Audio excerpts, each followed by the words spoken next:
we staan in de regen om weer eens nieuw papier te krijgen. En Jelke die staat aan de kant, want ja, die in dus pech.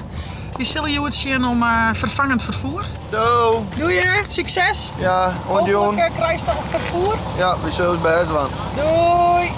Zo, als je hem sjoggen, is iedereen op hun naar voet.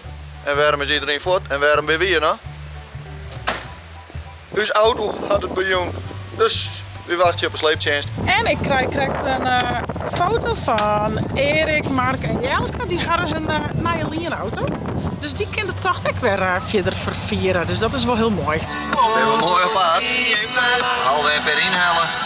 Muziekje aan. Maat je maar eens even zien waar je bent in de dikke blauwe bolide. Jelke die bent er.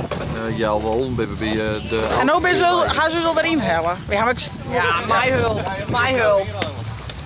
Nou, succes nog even, want haast.